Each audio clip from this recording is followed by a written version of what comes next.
pero hay algún riesgo por estar sin tratamiento, porque en este momento no estoy con tratamiento. Disculpe, teniendo excavaciones papilares, ha dicho usted. Bueno, depende. Mire, la papila es el nervio óptico y todos tenemos un cierto grado de excavación papilar.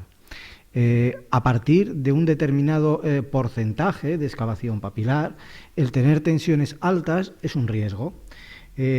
Y juntando todos esos riesgos que he comentado antes, las tensiones, el grosor corneal, el grado de esa excavación papilar que usted nos cuenta, la evolución del campo visual, es cómo se determina si un paciente necesita un tratamiento o no. Volviendo a lo que nos decía el doctor Fernández Vila, de que a todos nos gusta tener una cifra, tener algo que nos dé tranquilidad, que nos dé seguridad. Bueno, pues estamos siempre en la búsqueda del aparatito, de la maquinita, por la que salga un papel, este señor no tiene riesgo, este señor sí tiene, porque a nosotros nos dejaría muy tranquilos y al paciente cuando se lo diésemos también. Yo hay otro ejemplo que les pongo, que es el glaucoma no es una fotografía, es decir, no es una imagen fija que se prolonga en el tiempo y a usted no le dirán, usted no tiene tratamiento y se acabó, sino que es como una película que va cambiando a lo largo del tiempo y, por tanto, la indicación de tratamiento será diferente en unos momentos y en otros. No solo es la excavación papilar, no solo es la tensión, que obviamente cuando salen de lo aproximadamente normal, cuando las excavaciones son muy graves o cuando las tensiones son muy altas, se necesita un tratamiento. Pero eso es lo que, con total seguridad, su oftalmólogo le está vigilando para decidir en qué momento necesita y en cuál no un tratamiento. Siguiente pregunta. Buenas tardes. Mire, yo uso dos medicamentos, el Timoftol y el Xalatán. Y me encontré con el problema de que, claro, estos medicamentos dicen que no deben estar a más de 25 grados de temperatura. Pero en muchos sitios de la península, en muchas épocas del año, normalmente andas a unas temperaturas mucho más altas.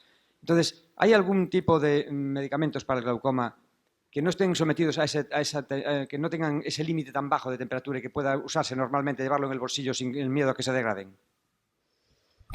Bien, el aspecto que muchas veces a nuestros pacientes les ha preocupado y que a nosotros no nos ha preocupado mayoritariamente a los oftalmólogos es lo que concretamente el Xalatán es la primera prostaglandina que salió al mercado y a veces los farmacéuticos con la mejor intención pues dicen no, tiene que ponerlo siempre en la nevera. Bien, una vez abierto usted puede dejarlo a temperatura ambiente. No existe ningún fármaco, ningún colirio que puede usted dejar a temperaturas extremas. Yo no se lo aconsejo, porque en temperaturas extremas el caldo de cultivo, a pesar que la mayoría de los colirios en concreto que usted me ha comentado llevan un conservante, a temperaturas extremas no podemos garantizar que haya unos medios de esterilidad, unos medios óptimos para que estos colirios hagan efecto en su ojo. Por lo tanto, yo creo que es un aspecto muchas veces de sentido común. Si yo tengo dos hijos pequeños, en verano si alguno de mis hijos tiene algún proceso que requiere tomar antibiótico, aunque en el prospecto no me lo pongan, yo procuro ponerlo en un ambiente fresco, si es preciso en la nevera. Pero por esto, porque hay un caldo de cultivo o puede haber un caldo de cultivo que crezcan unos gérmenes y usted esté inoculando más un problema que un beneficio en sus ojos. Por lo tanto, desafortunadamente, tendrá que tomar unas medidas en todo tipo de colirios. Sí que es cierto que probablemente cada vez vamos a intentar facilitar la terapia a nuestros pacientes, por esto a nivel de combinaciones de fármacos, pero tenga presente de que no hay ningún colirio que usted pueda poner en temperaturas extremas y que le garantice el efecto beneficioso en su ojo. Bien, pues a partir de también lo que decíamos, no es una cifra consensuada y una cifra única, pero yo creo que, por ejemplo, pues a partir de 25 grados al sol, 30 grados al sol, pues no me parece correcto. Yo creo que, por ejemplo, en un ambiente, en una casa en verano, pues por ejemplo, usted déjelo en un sitio más o menos fresco. Claro, si esté más o menos fresco, es 30 grados, tiene que ponerlo en la nevera. En Galicia, desde luego, en cualquier sitio puede estar tranquilo.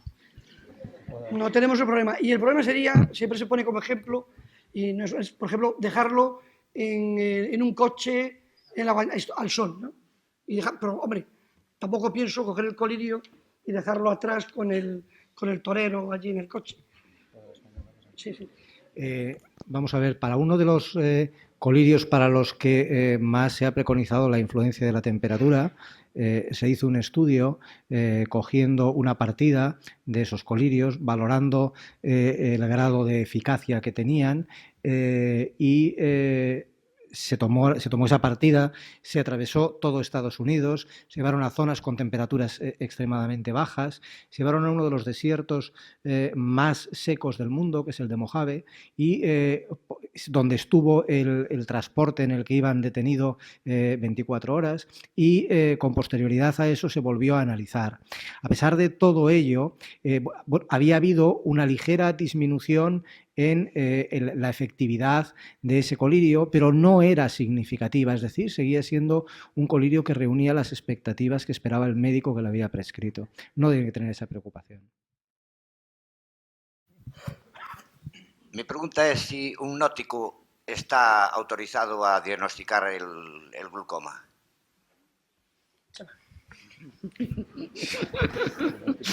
Esto es un amigo. No, la respuesta es no. La respuesta es no. La respuesta sería, la voy a ampliar un poco. Un óptico no estaría autorizado a diagnosticar ningún tipo de enfermedad ocular. Lo que ocurre es que es frecuente, y seguro que todos tienen experiencia en eso, en que en todas las ópticas hay aparatos que toman la tensión con un método que habitualmente es diferente al que ustedes ven cuando vienen a una consulta de un oftalmólogo. Eso es una tonometría de aire, no necesita instilar ninguna gota ni ningún colorante como hacemos nosotros cuando vamos a tomar la tensión, y hace una toma de aire. Nosotros nunca nos fiamos demasiado de esas tomas de aire. Valen como referencia, sin ninguna duda. Es decir, si yo quiero... antes hablábamos de que hay 500.000 personas en España sin diagnosticar. Pues es muy útil que alguien con un aparato de aire se vaya a la Renault o a la Citroën, me da igual, y tome la tensión con ese aparato a 2.000 personas en una mañana. Y de ahí, aquellos que sean sospechosos pasen a otro tipo de estudio. Pero, en general, nosotros nunca tomamos decisiones y nunca verán que nos fiamos desde el punto de vista del seguimiento de lo que hacen los tonómetros de aire. Eso hace que el óptico tenga un dato que le puede a usted decir qué tensión tiene y a partir de ahí le puede aconsejar que vaya a un oftalmólogo. Hasta ahí. La mayoría de nosotros, y incluyéndome yo, por ejemplo, cuando perdemos la visión, vamos al óptico. El óptico nos mete un aparato y te receta unas gafas. Sí. Con eso mi preocupación es que eso oculta el glaucoma. Yo le haría una consideración, me va a disculpar. Si usted mañana tiene un dolor en la rodilla, ¿iría al fabricante de prótesis o al traumatólogo? No, pero... Porque créame, es lo mismo.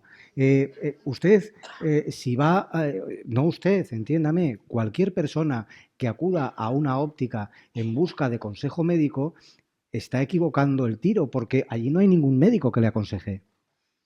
Pero es que precisamente bajo mi ignorancia yo hago esa pregunta porque yo las gafas que llevo son recetadas por un óptico, no por un oftalmólogo.